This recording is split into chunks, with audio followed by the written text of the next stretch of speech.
देश वही है। केवल सत्ता एक ऐसे व्यक्तित्व के हाथों में आ गई जिन्होंने अपनी सकारात्मक ऊर्जा का लाभ 140 करोड़ भारतवासियों को करा दिया।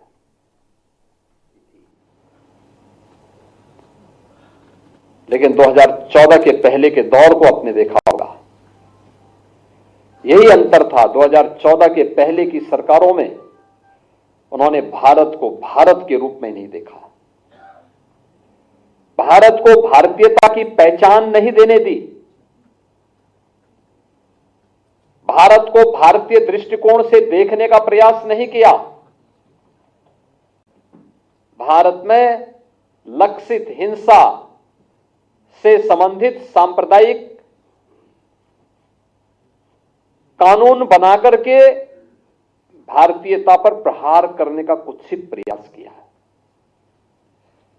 भारत की आत्मा पर प्रहार करने का प्रयास किया जब भारत के अंदर राम और कृष्ण को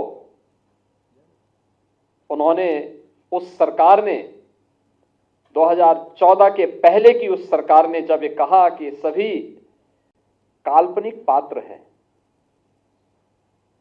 ये वही सरकार है जो राम सेतु को तोड़ने का काम भी करती है।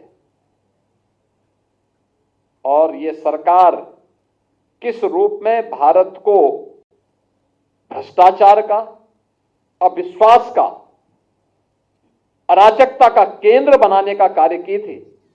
स्वाभाविक रूप से जब सरकारी षड्यंत्र करने में लिप्त रही हो को कहां सम्मान दे पाता। और वह नकारात्मक दौर से उभर करके जब देश 2014 में एक ऐसे व्यक्तित्व के हाथों में आया कि जिन्होंने नेशन फर्स्ट के भाव को 140 करोड़ नागरिकों के मन में पैदा करके एक बहुत छोटे से मंत्र के माध्यम से, सबका साथ और सबके विकास के मंत्र के माध्यम से देश को जोड़ने का काम किया। आज आप देख रहे होंगे यही भारत दौड़ता हुआ दिखाई देता है, वही भारत गर्व के साथ सीना तान करके चलता हुआ दिखाई देता है, वही भारत अपनी ऋषि परंपरा का भारत जो छेड़ता नहीं है, लेकिन अगर कोई छेड़ता है तो उसको छोड़ता भी नहीं है। ऑपरेशन सिंदूर ने इस बात को साबित किया। और जब भी भारत पर किसी ने हिमाकत की तो नया भारत उसका जवाब उसी रूप में करता है। सर्वांगीण विकास की अवधारणा कौन सा ऐसा क्षेत्र है, क्या इंफ्रास्ट्रक्चर का? आज वर्ल्ड क्लास इंफ्रास्ट्रक्चर भारत के अंदर है, हाईवे के रूप में, एयरवे के रूप में, वाटरवे के रूप में, रेलवे नेटवर्क के रूप में, मेट्रो के रूप में, रैपिड रेल के रूप में, रोपवे के रूप में, यानी अलग अलग स्वरूप दिखाई दे रहे होंगे। सेमीकंडक्टर के बारे में कहा जाता है कि इस क्षेत्र में भारत 1962 से तैयारी कर रहा है, लेकिन कभी सफलता नहीं मिल पाई। इस क्षेत्र में सफलता तब मिली जब 2014 में मोदी जी देश के प्रधानमंत्री बने और अब तो उत्तर प्रदेश में भी सेमीकंडक्टर के मैन्युफैक्चरिंग की कार्रवाई प्रारंभ होने जा रही है। उत्तर प्रदेश सरकार ने जो पॉलिसी बनाई थी उसके अंतर्गत यूनियन गवर्नमेंट ने आज उत्तर प्रदेश में उसकी भी अनुमति दे दी है। यानी आप कह सकते हैं कि तुलसीदास जी ने जो बात आज से सैकड़ों वर्ष पहले कही थी वह शासन व्यवस्था पर भी फिट बैठती है। और यह हमने लोकमाता अहिल्याबाई होलकर के संपूर्ण व्यक्तित्व और कृतित्व से हम सबको देखने को मिलता है। महाराष्ट्र के एक छोटे से गांव में एक सामान्य परिवार में उनका जन्म होता है 31 मई 1725 को।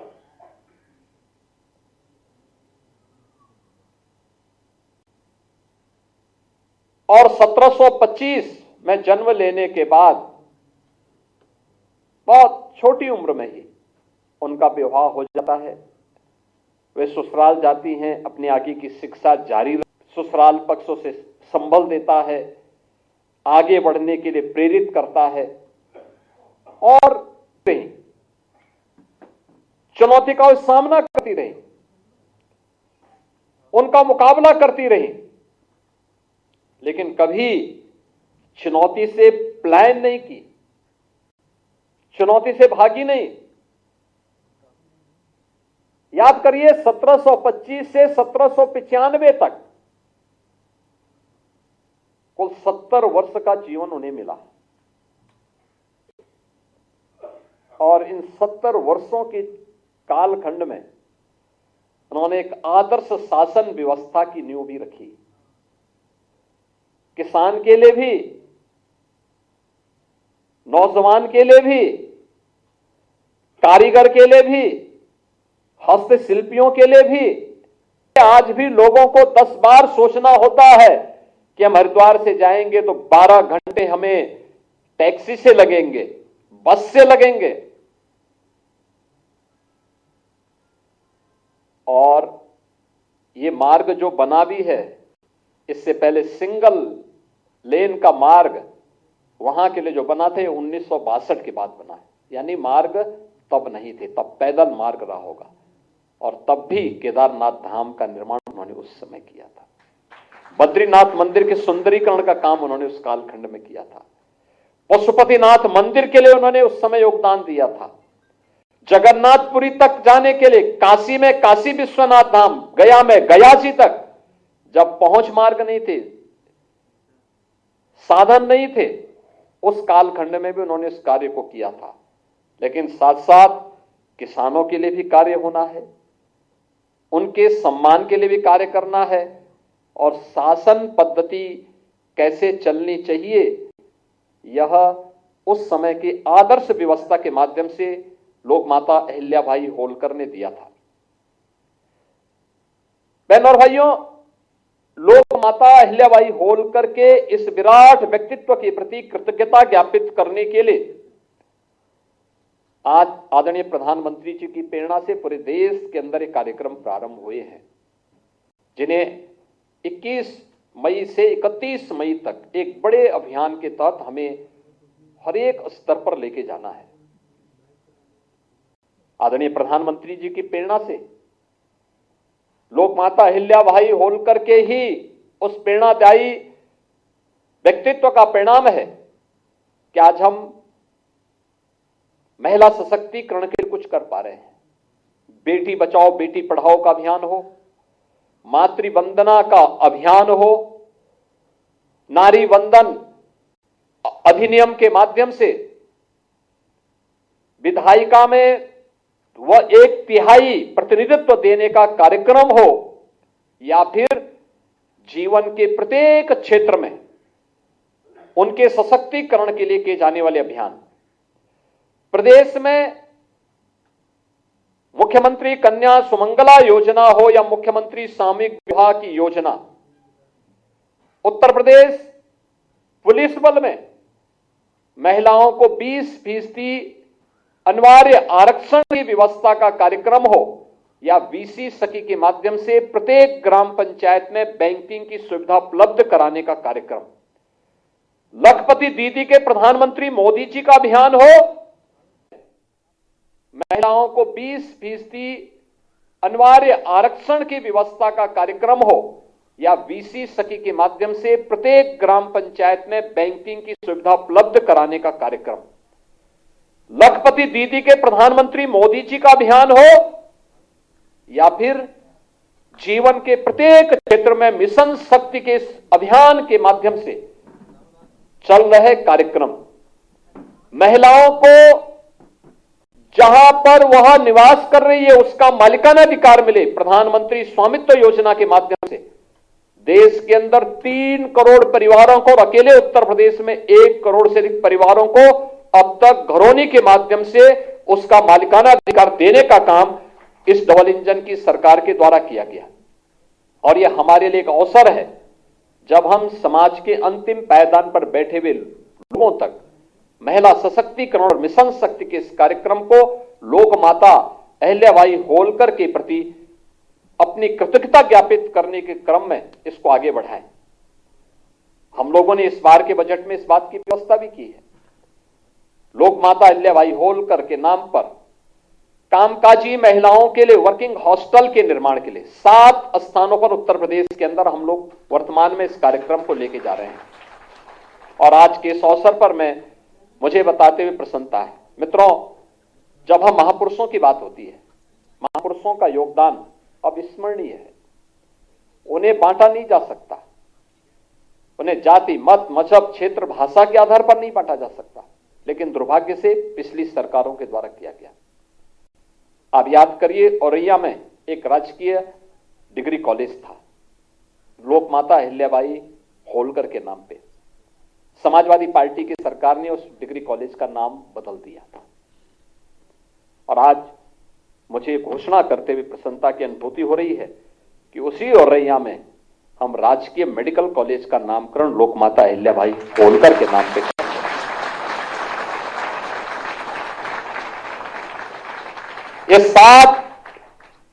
ये सात वर्किंग हॉस्टल भी लोक माता अहिल्याबाई होलकर के नाम पर ही समर्पित होंगे और मेडिकल कॉलेज का नामकरण भी लोक माता अहिल्याबाई होलकर के नाम पर ही होंगे। महिला सशक्तिकरण और मिशन शक्ति के इन कार्यक्रमों को हमें 31 मई तक के कार्यक्रम में हर एक स्तर पर जाकर के कार्यक्रम को आगे बढ़ाना है।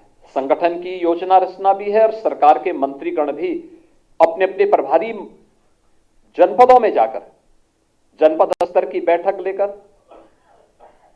जनपद स्तर का कार्यक्रम, मंडल स्तर के कार्यक्रम, नगर निकायों के स्तर पर कार्यक्रम, सेक्टर स्तर के कार्यक्रमों की रचना बना करके और गोष्ठियों के माध्यम से अगर हम इन कार्यक्रमों को लेकर के आगे जाएंगे तो लोक माता अहिल्याबाई होलकर का यह व्यक्तित्व और कृतित्व वर्तमान पीढ़ी के लिए एक नई प्रेरणा और एक नया प्रकाश होगा।